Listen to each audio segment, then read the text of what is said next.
My ex-girlfriend is there. I have to go pick her up. Cliff, my husband, said this, staring at a woman as if mesmerized. I was shocked and speechless at his sudden outburst. This happened on our wedding day, while we were on our way to the ceremony in the car.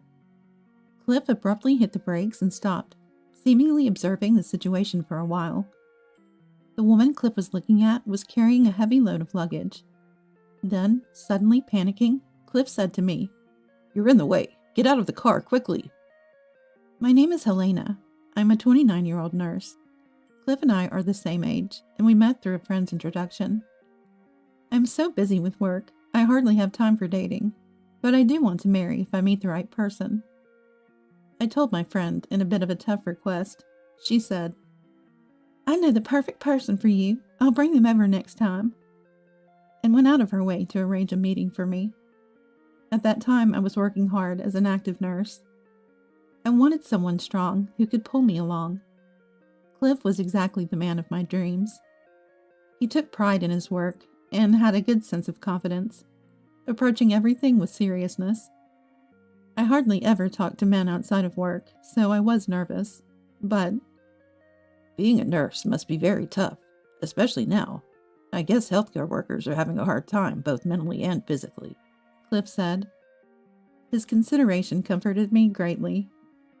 I responded, Yes, it's challenging, but look at you, Cliff. I feel I should strive to do better. Cliff blushed at that. I was drawn to Cliff, not just his serious side, but his ability to laugh too. We dated smoothly after that and decided to get married. I felt I could live and we'd support each other without changing my life with him. I loved my job, so I naturally continued working after marriage. But one day, there's something I need to talk to you about. Cliff came up to me with an angry look and said, reflecting on whether I had done something to upset Cliff, I remembered him suddenly asking, Can you quit your job? Surprised. Why? I love my current job. I don't want to quit. Did I do something to upset you? I tried to remain calm and replied. Then Cliff said, A wife who works harder than her husband? What will people think of me? From now on, Helena, you will quit your job and focus all your energy on housework. Then I'll support you, okay? He spoke in a commanding tone. Honestly, it was the first time I had seen Cliff like this, and I found it quite strange. I told Cliff, if you wanted a housewife, you should have said that before we got married. Then we could have discussed it. Cliff replied, I've never met someone so dedicated to their job and striving for perfection. I thought it would be great if you became a housewife after marriage and took care of the household chores perfectly, as I'm not good at them. He said quietly. Angry, I said, Then why not hire a maid? Or did you just want someone who could do perfect housework without costing anything? To which Cliff said, Don't be ridiculous. Of course not. If I didn't feel comfortable with someone, I wouldn't marry and live with them. I was torn, but still in the early days of marriage, and with feelings for Cliff, I thought I should try harder. Hesitantly, I said, If that's the case, I'll try a bit harder with the housework, but I'm not quitting my job. And please don't talk about such things until you can cover the living expenses of 2 adults on your own income. And I continued working. Cliff, perhaps very upset, not only stopped doing housework, but also began to constantly monitor what I did. Naturally, my workload only increased. There were days when I skimped on housework because of work. Then Cliff would pounce on the opportunity to criticize, taking pride in pointing out what was wrong. Frustrated, I told Cliff, I get it, housework isn't your thing. It's okay if it's not perfect. But since we both work, it would be nice if you helped a bit. Cliff sighed in exasperation. That's what I've been saying. I don't like doing housework because I'm not good at it. It's hard to balance work and housework, so you should just quit your job. He just wouldn't listen. I couldn't take it anymore and said, When will you understand that our household can't function without both incomes? Without my salary, we'd barely manage to pay the rent and fixed expenses. But he didn't seem to care. Whenever the subject of his earnings came up, Cliff quickly changed the subject. Then, Maggie was much more perfect at it. I'm surprised there's such a difference between two women.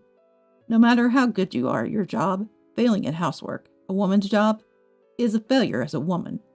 Be grateful I married you, even though you can't do it perfectly," Cliff said. Maggie was the girl Cliff dated before me. I was angry to be compared to his ex-girlfriend, but I also understood what he meant. Even though I was quite trusted at work, as a woman, I lacked charm. Not just because I was married, but I was aware of my lack of femininity. Knowing this, hearing it from Cliff only made me more determined. But the reality was that we couldn't live on Cliff's salary alone. So I continued working as before, but tried to be more efficient with housework. Cliff was always watching, trying to find chores I hadn't done, but since I did everything perfectly, he eventually had nothing to say. Finally, peace seemed to have returned to our home. One day, we were having a meal with both our parents. When my mother Brenda asked about the wedding, I excitedly shared my dream. I always wanted a wedding, so I saved up for it. I want a glamorous ceremony that everyone attending will enjoy. While Brenda and my mother-in-law, Anaya, clapped in agreement with my idea, Cliff said, "Do we really need to go that far? Besides, the guests probably aren't even interested in our wedding. They might think it's a hassle to give a wedding gift, but if they don't come, they'll be seen as unsociable, right? I bet they only come because they feel they have to. No one really gets moved by someone else's happiness, right? Isn't that just something from a drama?" He laughed, completely dismissing my opinion. I had never thought like Cliff at any weddings I attended, so I was infuriated. Why attend if you feel that way? Cliff went on. "Actually, if you have that much savings, why not share some with me? I work hard all day, sweating it out. Oh, I want a motorcycle. Let's save on the wedding and honeymoon and buy me a bike instead." And just like that, he started planning to spend as little as possible, all for his motorcycle. Looking at our parents, I saw their faces tense, holding back what they wanted to say. Feeling unsettled, my in-laws quickly spoke up. "Cliff, enough is enough. You're completely dismissing Helena's wishes and only thinking about yourself. How can you even think of using the money Helena saved for the wedding on a bike just for you?" Anaya scolded him. My father-in-law Jordan added, "People have different views on weddings, so it's natural for you and Helena to disagree. But to outright reject and insult her, and then just try to take her money. Do you realize how despicable you look right now? If you keep this up, you might end up divorced before you even get married." He scolded his son. I told Cliff, "I've always been moved and had fun at weddings. Seeing a bride happy always brings tears to my eyes.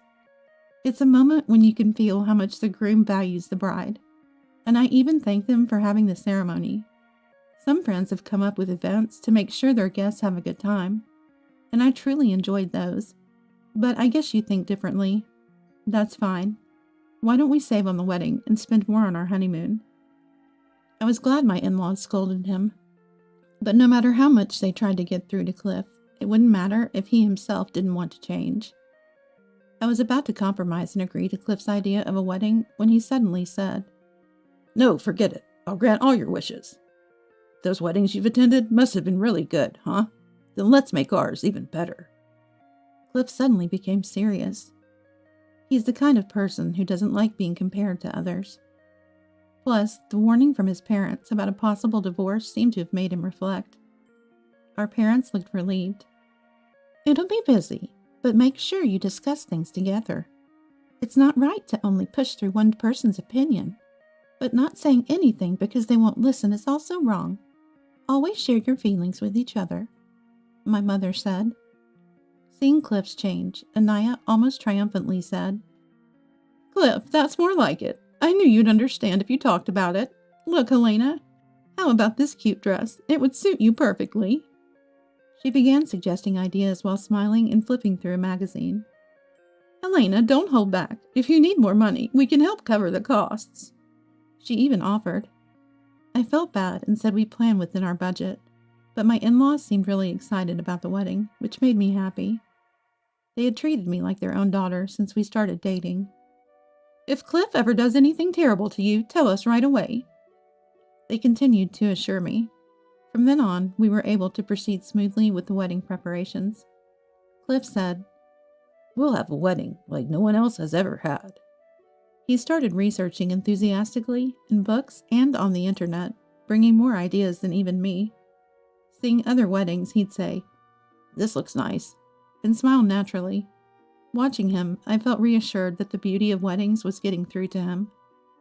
We both loved to delve deep into things once we decide to do them. In our discussions with the wedding planner, time would fly by, and the days, though busy, felt peaceful and enjoyable. Finally, the day of our wedding arrived. It was a hot summer day, but the weather was clear, so we were relieved we could have the ceremony without issues. Cliff was also enthusiastic, and we woke up early, fully prepared to leave. We were driving to the venue with Cliff at the wheel. If we continued driving normally, we'd easily make it to the ceremony on time. While looking forward to it, suddenly, Cliff hit the brakes. I panicked and asked, What happened?" There was no immediate danger, and I couldn't understand why Cliff had stopped so suddenly. Then Cliff said, "Let me pull over for a moment." He steered the car to the side of the road. Suddenly he exclaimed, "I knew it! There's Maggie!" and stared at a woman walking on the sidewalk for a while. Surprised and speechless at his sudden outburst, I noticed that Maggie seemed to be struggling with heavy luggage, occasionally stopping to rest.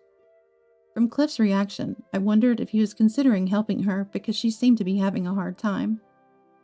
Though I felt complicated emotions watching him stare, I was relieved when Cliff resumed driving. To be honest, I had been feeling that Cliff might still have feelings for his ex-girlfriend. He always compared what I did to her, complaining whenever he felt I didn't measure up. I had hoped he wouldn't do such a thing on our wedding day, and was relieved it seemed to be an overthought.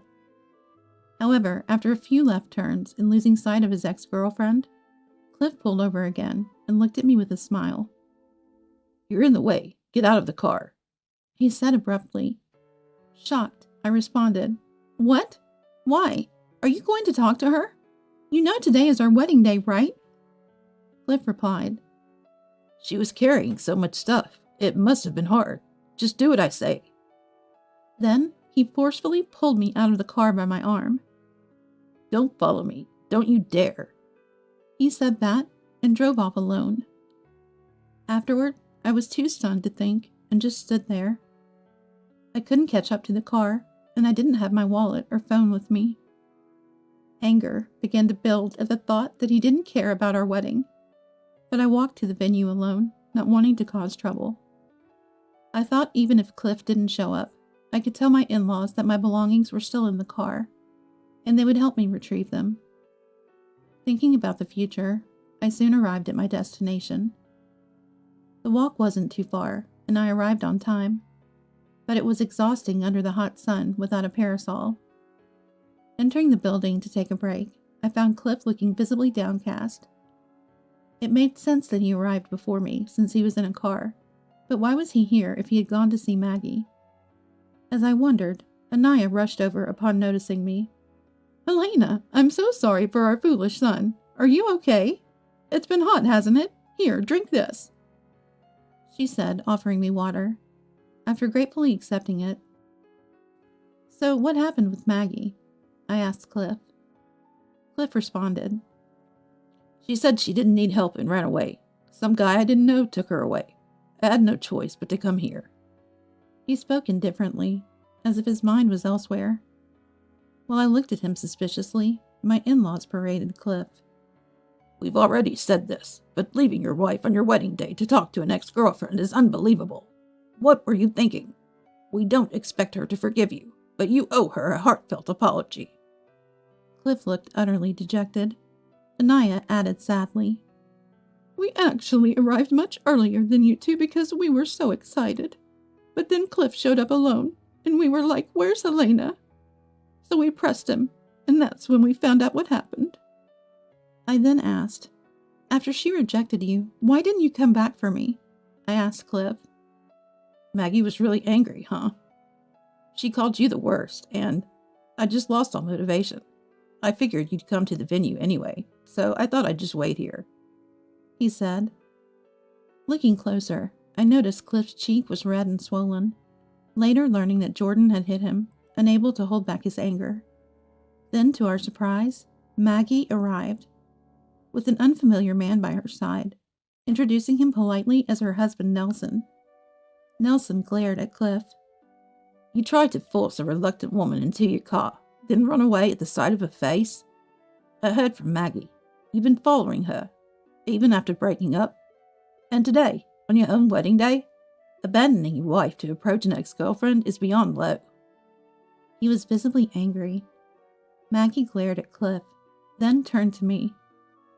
"We did date, that's true, but we broke up, and I have no interest in Cliff anymore. I had no idea he'd leave you on your wedding day to come talk to me. I'm so sorry." I hurriedly stopped her apology. "No, don't apologize. It's Cliff's fault, not yours." Maggie sighed in relief at my words. Cliff, losing his target of anger, glared at me, tears spilling from his eyes. "If you had stopped me more, none of this would have happened. Don't you feel any pain seeing me blamed like this?" I was about to retort that it was his own fault, but Maggie and her husband started berating Cliff. Maggie said, "Enough already. I kept quiet before because only I was troubled, but now you've bothered both your wife and my dear husband. I won't forgive this. Don't think you'll get away with it." She glared fiercely at Cliff. Nelson added, "What's with that victim's face? You've hurt both your wife and someone else's. Don't play the martyr." He looked at Cliff with utter disdain. I said to Maggie, "You and your husband did nothing wrong. On the contrary, we owe you an apology for the inconvenience caused by Cliff. From what he said, it seems he was indeed asking you to get back together." I asked her about that. Maggie sighed deeply and nodded. "Actually, our home is quite close to Cliff's parents. He's ambushed me several times, pretending it was coincidental, and demanded we get back together. I always tried not to provoke him, but made it clear I wasn't interested. He was quick to anger, and I feared he might turn violent, so I kept it from my husband. But now I think I should have told him sooner." She looked on the verge of tears. Nelson added, "I understand why my wife couldn't talk about it before. Seeing how unreasonable this man is, who knows what he might do if confronted. I don't blame her," he said.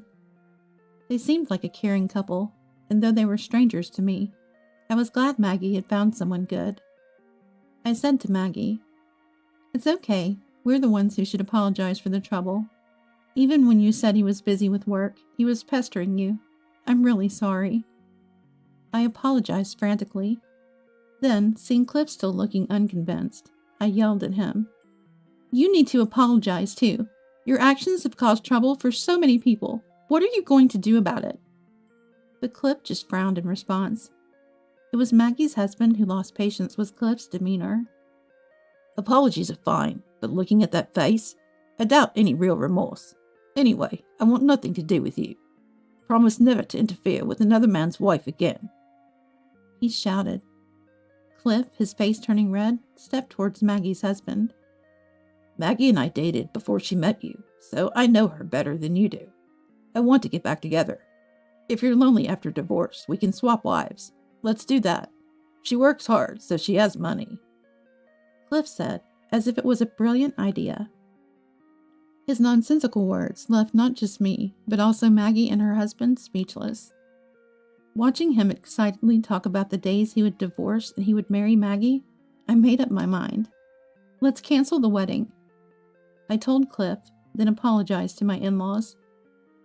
"I'm sorry. I know you were looking forward to today, but as you can see, I can't marry Cliff. I'm sorry it's come to this after all your kindness." The in-laws replied, "Elena, you did nothing wrong, and we think your decision is correct. We're truly sorry for our son's foolishness and the trouble he's caused." They apologized, tears in their eyes. Looking around calmly, I noticed many venue staff observing our situations.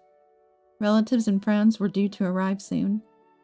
Feeling too guilty to cancel at this point, I talked with the staff to turn the event from a wedding into a dinner party, deciding not to accept any wedding gifts. The venue staff, seemingly accustomed to such situations, arranged everything efficiently despite their disapproving glances at Cliff. I was filled with gratitude. Cliff, unconcerned about the attendees, kept dreaming about his married life with Maggie, cheerfully planning this and that while I talked with the staff. Seeing Maggie and her husband glaring at him with such disgust, I was amazed at how he could talk like that. After wrapping up the explanation, I went back to Cliff and told him I agreed to a divorce. As expected, Cliff showed no sadness and accepted it with joy. Right then, guests began to arrive. My in-laws, parents, and I kept apologizing to the attendees, urging them to at least enjoy the dinner party. I had never intended to discuss such a foolish situation, but Cliff was gleefully telling everyone about the wedding cancellation and our divorce. Those who arrived on time were in an uproar over the sudden cancellation. Furthermore, Cliff, faced with questioning guests, coolly continued his delusional talk about finding his true love and marrying the person he truly loved. "Escape now with your husband, Maggie. He's beyond reasoning," I whispered to her, pulling her aside, and handing her over to a staff member. She and her husband quickly left through the back door. Cliff, realizing Maggie was gone, became furious. Seeing them walking away outside, he rushed out after them, yelling, "Maggie, wait! Don't go with that guy! Come home with me!" "Just stop it, Cliff. Don't come near Maggie. Just disappear." Cliff was easily stopped by Maggie's husband, and then restrained by my father and Jordan, who dragged him back into the venue. I followed, apologizing repeatedly to Maggie and her husband. The guests, having witnessed everything, were thoroughly disgusted and left with remarks like, "You're the worst," to Cliff. The event ended with few people remaining. I felt sorry, but with Cliff's rampage, there was little else I could do. In the end, only my friends, parents, and in-laws stayed. They comforted me, and I began to regain some composure. After the cleanup, Cliff said, "Now that it's over, I'm going to Maggie's house," and tried to leave, but was forcefully put into a car by my tearful in-laws. A few days later, with my in-laws present, I got Cliff to sign the divorce papers, successfully finalizing our divorce. I had my in-laws help move Cliff's belongings out of the house or send them by mail. It was a hectic time, but it finally came to an end. One day, while refreshing myself in a suburban town, I ran into Maggie and her husband at a shopping mall. Worried about how they were, I asked about their well-being. They told me that Cliff, undeterred, had been watching the places where they met Maggie, and even followed her to her home and workplace. Cliff had said, "We're still in a relationship, right? You only acted reluctant because you were shy, weren't you?" Cliff apparently kept asking for a reconciliation, saying only what suited him. Maggie finally consulted the police and began legal proceedings against Cliff. Cliff, believing he had done nothing wrong, spouted his delusions in front of the police, leading to him being deemed a dangerous individual. Prompt legal action was taken, and a restraining order was issued against Cliff, preventing him from approaching Maggie. Surprisingly, the restraining order seemed to dampen Cliff's spirits. Facing legal action, he finally realized Maggie truly despised him. Since then, he has apparently stayed away from her. While it no longer matters to me, I'm relieved that Cliff won't trouble Maggie and her husband any further. Maggie continued, "Actually, we're moving soon to a place near my husband's family. We came here today to buy cleaning supplies for the move. Helena, I hope you stay well," she said. I bid them farewell with repeated goodbyes, and they left with smiles. Watching their retreating figures, I silently wished them happiness. This seemed to be the end of the matter. Just as I thought to delete Cliff's contact, surprisingly, he called me. I had kept his number for property division matters, but didn't expect a call. Reluctantly answering the phone, after just meeting with Maggie and her husband, I was worried. "Can we cancel the divorce? Living alone made me realize how important you are, Helena. Let's live together again, cooperatively," I heard Cliff say. After pondering his words for a good 10 seconds, I calmly replied, "That's ridiculous. We're strangers now. No matter what you say, I have no intention of remarrying you. Please don't contact me again." I hung up, setting his number to reject future calls. Cliff kept making noise on the other end, but now I was completely free of him. He tried calling from different numbers for a while, but I ignored them and eventually changed my phone and number, finally finding peace. I've moved out of the house, so there's no worry if he shows up, and there's no way for him to contact me. Maggie and her husband have moved away, and if Cliff showed up at my parents' house, they would angrily turn him away. My in-laws, disillusioned with Cliff after this incident, sold their house.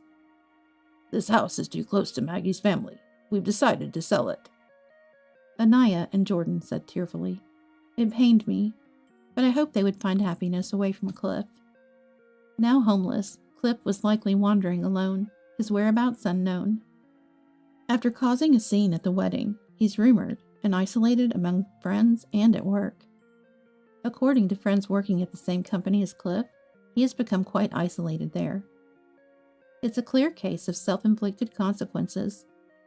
I sincerely hope he reflects deeply on his actions. As for me, I've started a new life from scratch in a new place.